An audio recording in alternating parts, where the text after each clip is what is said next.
Bye!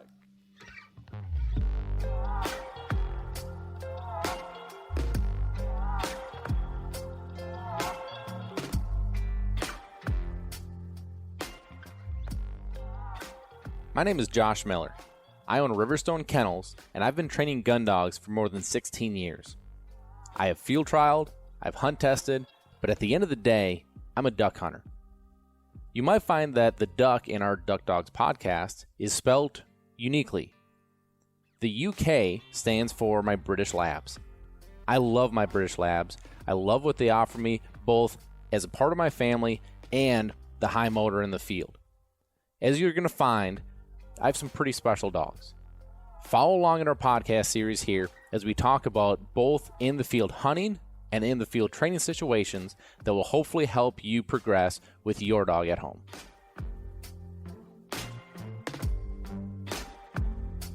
Hello once again, everybody. Welcome back to another episode of Duck Dogs. I'm your host, Josh Miller.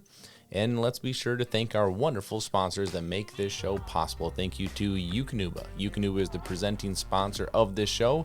Eukanuba Premium Performance Sport 3020 is the blend of food that I feed my dogs. And as we are on the road in the middle of our busy hunting season, it is the food that keeps them working and performing at their peak physical condition. www.eukanuba.com.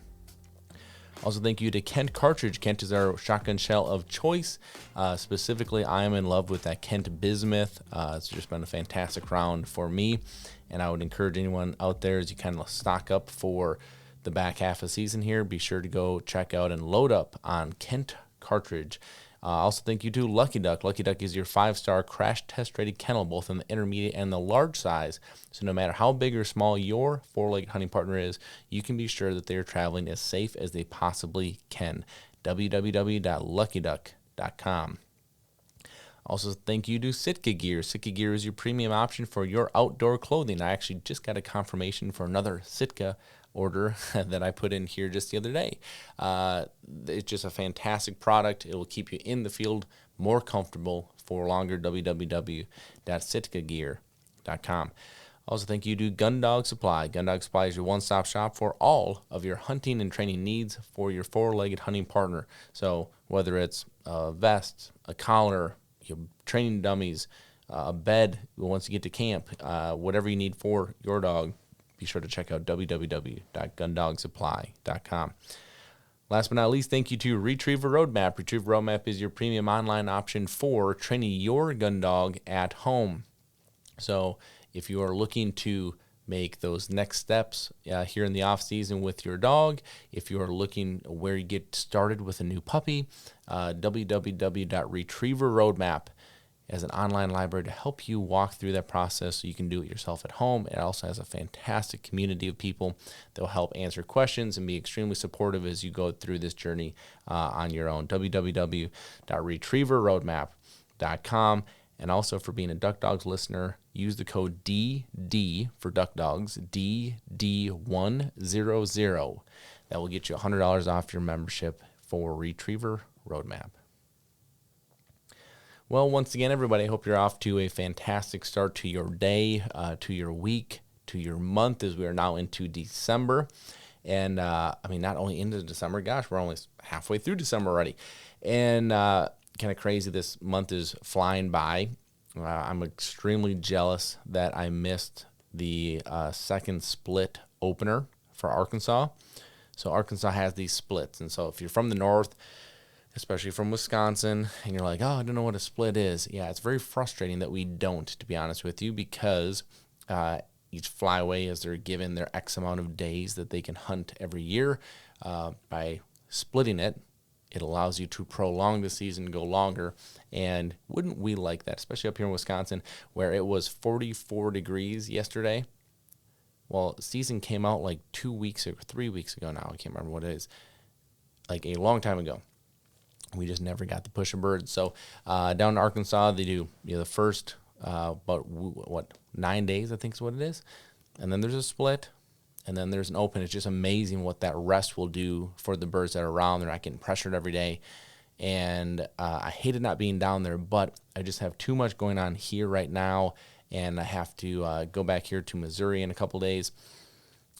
The most I was probably going to get to hunt was 2 days, and so to have 32 hours ish, 34 hours ish of driving to be there for 40, it was just it was a lot of a turn and burn that I just didn't. I chose not to do. I chose to have that extra family time while I could have it. So, but my guys down there did awesome and had a great hunt, or a couple hunts now by the looks of it. So glad that they were able to get that done. But I'm jealous if I'm getting messages left and right actually from clients.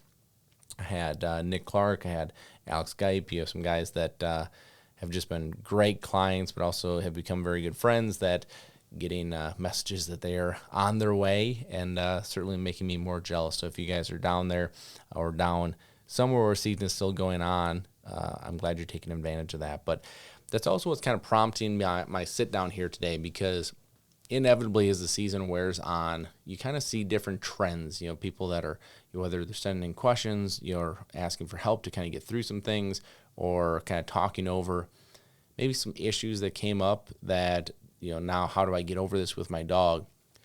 And I mean, when I look at the majority of those as a whole, especially recently for whatever reason, most of those are not even coming down to things that happened in the hunt.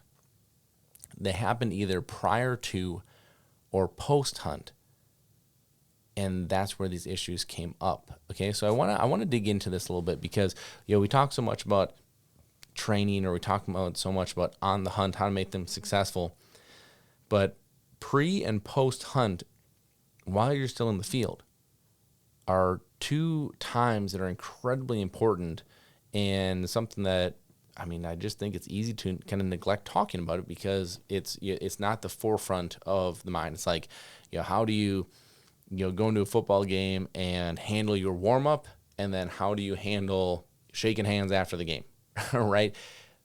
But what's funny about that is, if you don't handle one of those two things correctly, you could also get scrutinized for it. And so one of the things that we want to do, or I want to do rather today, is dig into that. Okay, so let's first off talk before the hunt. And let me kind of preface that after this, I have a question that came in I thought was really interesting. I want to dig into that a little bit too. But let's go pre and post hunt here.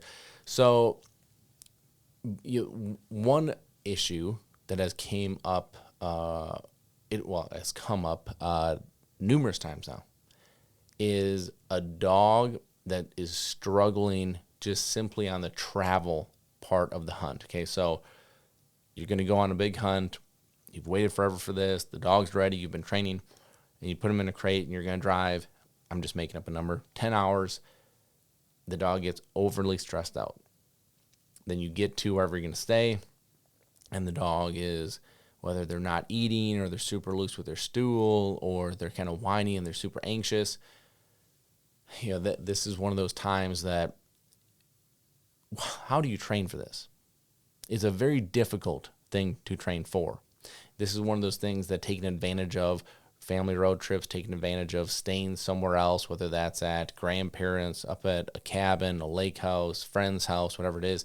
These are nice ways to desensitize a dog, at least gradually, to these types of trips, because very few times are you taking extended road trips with a dog, oftentimes, and as they should be when they're traveling, in a kennel, and then you get to, and think about the dog. The dog knows something is going on. If it's a young dog, probably not understanding what is going on, but knows something is going on. And then what happens? Right, then you take them into a house or a building that they don't know, and there's all these other people, and oftentimes other dogs. Naturally, that works them up. There's a lot that goes, so you're already ramping this dog up and jacking him up. That is number one, I would say, the travel. Number two is as you get into the hunt. Okay, so we have had comments of people that have struggled with dogs that haven't seen a side-by-side, haven't seen a boat, haven't seen the tools that you're running in and out of these hunts with. Now, yeah, I mean, it's easy to say, well, you can condition them to that during the off season to get them ready. And yes, that would be the ideal situation for sure. But I can tell you that I have 2 dogs coming in from overseas here next week that I have actually trained with both of these dogs overseas, and I'm ecstatic to get them here. They're both going to be great fits for our family and our business and everything else we have going on. But I'm going to want to get them acclimated to the things that we're doing here. And so I'm not going to take them out on a hunt in a boat like we use in Arkansas at 4 a.m. But what I am going to do is I'm going to do rides with them every afternoon during the daylight when I have time, and let them get used to just getting in the boat. We're driving around. We're driving through the trees, and it's okay. And then I can better read the situation. I'm there by myself. I can read them. If they start getting freaked out and all over the place, okay, we're just going to go back. We're just going to sit, and we're just going to just sit in the boat together. And maybe we'll try this again tomorrow. The problem is that you don't have that option when you're going out. And then the excitement of the hunt, the excitement of your buddies that are there, there's so much more jacking these dogs up that naturally something has to give. And so whether it's the anxiousness, whether it's whining, and so what happens? So you get upset because the dog's embarrassing you, you grab them, you scold them, you do this, which it just jacks them up even more because now they're not understanding what they're doing wrong, right? You can see the snowball. Then, okay, let's just theoretically say, okay, now you get to the hunt, okay?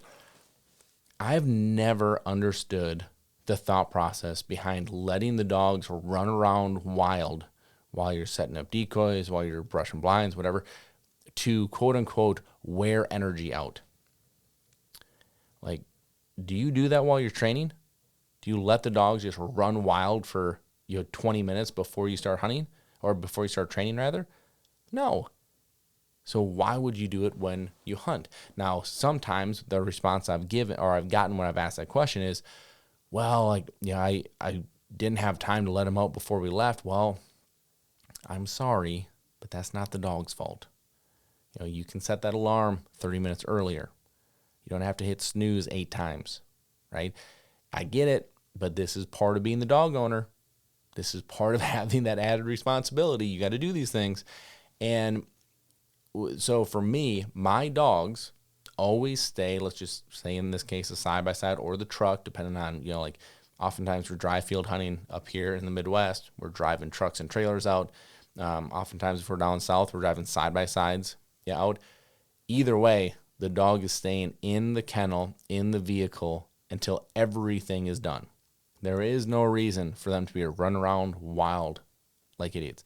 Now, there are the obvious reasons, such as dog can get lost. Dog can be, extra jacked up, right? And now you're trying to calm them back down. But there is one moment that is funny enough that this same thing happened, and a male and a female ended up tied up, 2 people that I know. I mean, are you kidding me? Tied up as in, if you don't know that terminology, as in bread. Yes. And of course, you can point fingers all you want of why didn't you tell me that she was in heat? Well, why didn't you tell me that they were intact? Why were the dogs out wild? It shouldn't have happened either way. Shouldn't have happened. My opinion, but I believe it's the right one. So how do you handle your training sessions? Because keep in mind, we are trying to reenact, or we're trying to keep as consistent as possible. So in training, the dog is in the kennel, you get set up, you take the dog out, maybe let him go to the bathroom quick, it's heel, you're under control, you do your work, it is heel, it is back to the truck, it's back in the kennel, and that's the session. So why do we get out of that cadence? Isn't that kind of crazy? It's like, hey, this is the real deal. This is what we've been working on. So now I'm going to throw everything off of what I've done, to get you prepared for this. Keep them under control. For me, it is, you are in the kennel until we're completely set up. Then I'm often the one to drive the side-by-side to where it's going to be parked. I let the dog out, let him use the bathroom quick by the side-by-side. It is heel, and it is obedience from that point until we are done with the hunt, heel, all the way back, and then in the kennel. We start with control, we end with control. That also keeps my dogs in the mindset that we are going to be under control on this hunt. There's one thing that has come up consistently, actually very, very interestingly enough, that this has been so consistent. But it has been when the decoys are being set out. And now this has consistently been in the water too. Okay, so what happens is the dog sees all these splashes, sees you throwing things in the water. Splash, splash, splash. Now consistently as well, it has been a young dog. And that young dog is sitting there looking around going, oh, is that something for me to go get? Oh, is that something for me? Is that a retrieve? Is that a retrieve? Is that a retrieve? And it's dark, so the dog doesn't know. But he knows that you've been throwing him retrieves all summer long. And now you're throwing these decoys. To you, they are decoys. The dog should know that, right? Well, if they're real enough to trick a duck, they're probably real enough to trick a dog to think that it is a duck. Again, a young dog. I get it. Somebody's out there rolling their eyes going, no dog should be dumb enough to not think that a decoy is. I get it, okay? I'm not talking about a seasoned dog here. I'm talking about a young dog. So then that dog's on their toenails right off the bat, and now you're trying to hold back a wild stallion, and then when things start falling, the decoys stick out way more than the actual duck does that's floating in the water, and then there's confusion. If at all possible, don't let your young dog see those decoys being thrown out. I don't know why this has been so incredibly common in the last month and a half, but it has been. So it's something that we all should think about. Do not let your young dog sit there and watch splash, splash, splash, splash, splash, because likely at some point it's going to be too much. They're going to break. All of a sudden, everyone's going to be yelling at the dog. You're going to be yelling at the dog. This is not the way to start off any hunt, specifically a first hunt. But I don't care if it's the 3rd, 5th, 20th, not a way to start off a hunt for a young dog that does not understand what is going on. So, what happens if you absolutely cannot be in that situation? Okay? Most of the time, I'd say there's always something you can do. But I have also been in that situation where we have boated to wherever we're going to hunt, and say we're in waist high water, and the dog has to sit there and watch us. Okay, try not throwing them. If you throw, splash, throw, splash. What have you done with dummies and bumpers all year? Throw, splash, throw. So setting them, I think, would help, if at all possible. Like what I did with my young dog when this exact situation happened, is I took the tree stand, I faced it the other way, and I just kind of talked to him, and I made him watch me. And I asked them, I said, hey guys, try not to throw. I just don't want him geeking out here. If you could, just go and set. And they did a great job. They set him. Everything was great. He's looking at me, not out in the hole. Of course, he's trying to look over his shoulder because he hears the boat. He hears commotion. He wants to know what's going on. But I'll talk to him, keep his attention, maybe throw a bumper for him this way. I'm doing something to keep him distracted on me. And what I'm trying to do is I just don't want this to get, again, out of control. I'm telling you, this has been a very, very common one. So I'm hoping that this helps someone out there think about this ahead of time. Maybe you have a young dog you didn't hunt this year, or maybe they're going on their first hunt here shortly. This is something to think about. The decoy thing for sure. Now, ideally, especially if I had a situation where I could do this, again, a boat in hip-high water probably isn't the best way to do this, but I would bring the dog out there so again, drive a side-by-side, we set the decoys, get the blinds brushed, I get back out there. Ideally, I am going to have time to go heel with the dog, walk around in the decoy spread so he can look at him, but he understands this isn't the job. Bring him back, throw him a couple retrieves with a bumper, let him go through there. Okay, great. Now he's running through the decoys. Everything's great. Trying to do everything I can to create success, to set him up to be successful. That's what I'm looking at. So food for thought here, guys. Okay, so I have a question. I'm going to do another Q&A here, I think, here in the near future here. So have some questions ready to shoot me over questions. You can either send it to my personal Instagram, which is Josh_Miller_2, which was my number in football and baseball. So Josh_Miller_2.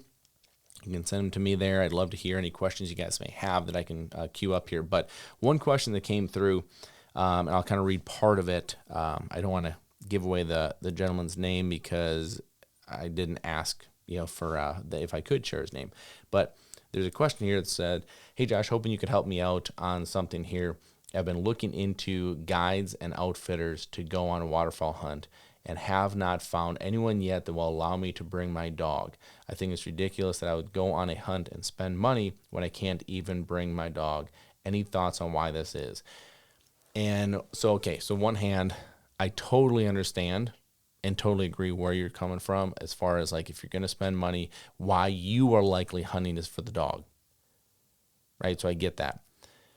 Now I'm going to put myself in my guide buddy's shoes. Okay, so this is my buddies at Falco, my buddies at Stewart Ranch, these guys that do this for a living. I have to imagine that client dogs, 98 to 99% of it would be an absolute and utter nightmare. I would say most of the time, the way I understand it, is that if they have a group of like 6, 7 guys, it might be two, a group of 3, maybe a single. Like they're not all from the same group. Now, I have been told by these guys that if it's one guy that's bringing the whole group, okay, now I might be a little flexible on he can run his dog. But you got to keep yourself in, put yourself in their shoes. They are responsible for everyone here having a good time. And, because you hunt for your dog, which is great, totally agree, totally get it. The other 4 or 5 people that might be with you don't give 2 hoots about your dog. And so they want to be there to pull the trigger and have an experience. What if your dog breaks? What if your dog whines? What if your dog is out of control? What if your dog takes away from the enjoyment of the hunt? That outfitter then is going to have to hear it from them. They didn't pay you to be there. They paid the outfitter to be there. And so now it's the outfitter's responsibility that they did not have an enjoyable time. Now, you can say, my dog doesn't do that. My dog doesn't break, doesn't whine, doesn't do that stuff. But how would they know that? I'm sure that they just have to make an overarching rule of like, look, this isn't happening. I mean, I get it. I really do. Because I like the vast majority of dogs are not going to be at the level that they would need them to be at. Now, I would also say that most outfitter dogs that I have hunted with have not been on par either, like not even close. But it's their business.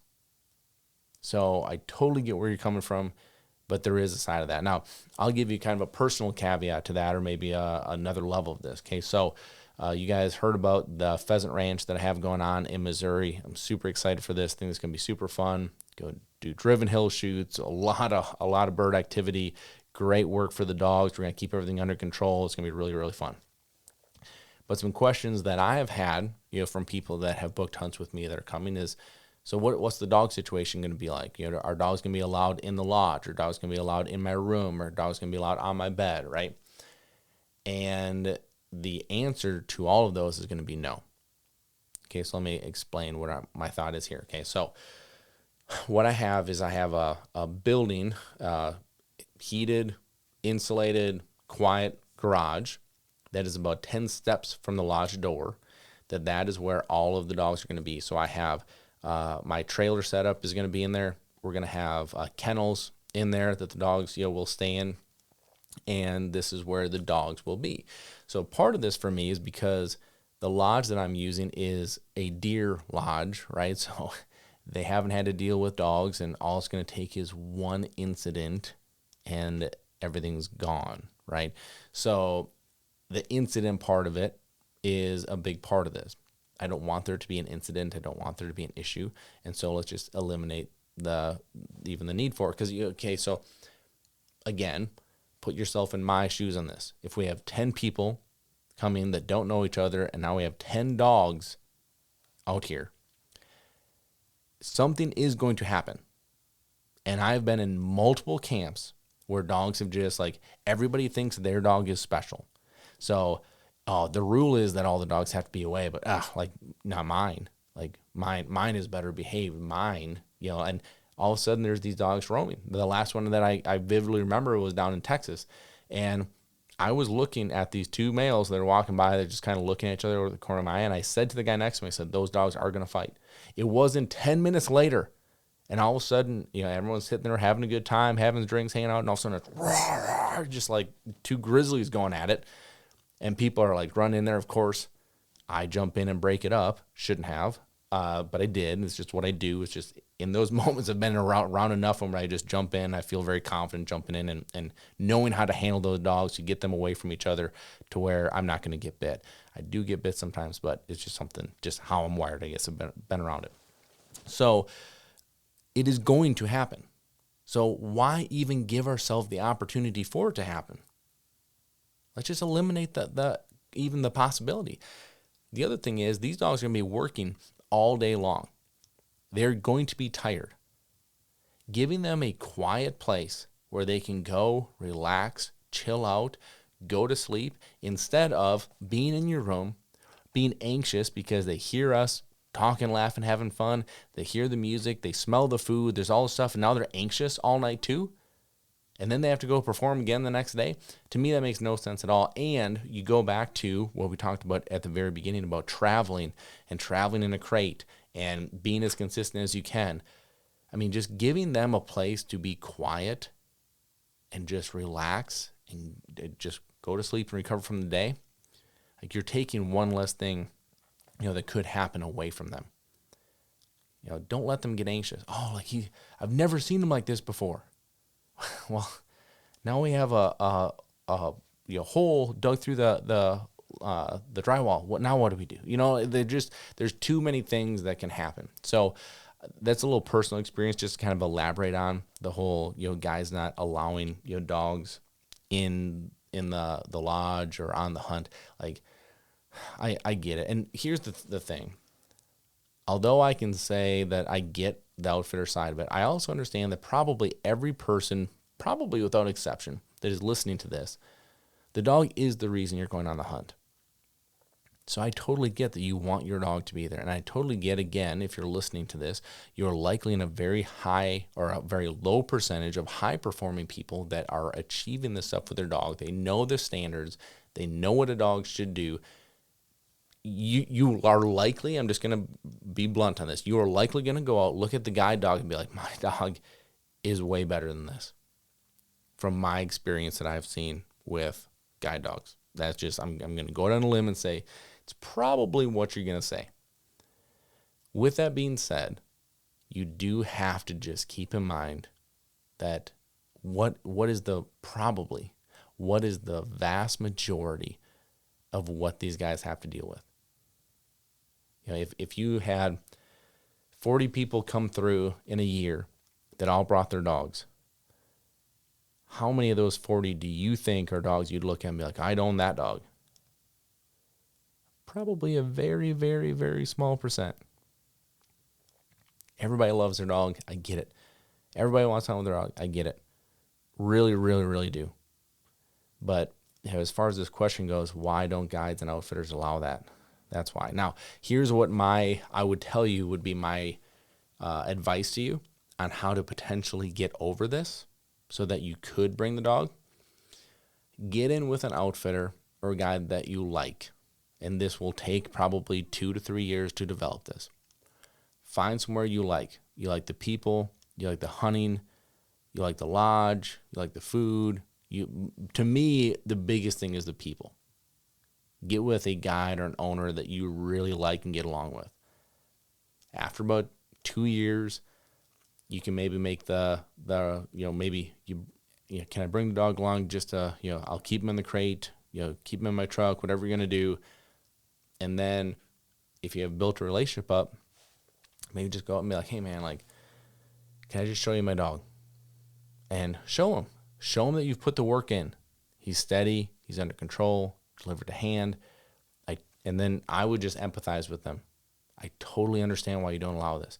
If there would ever be an opportunity where I could come with any specific group of people and be able to run my dog, I would really love to be able to do that. Something like that.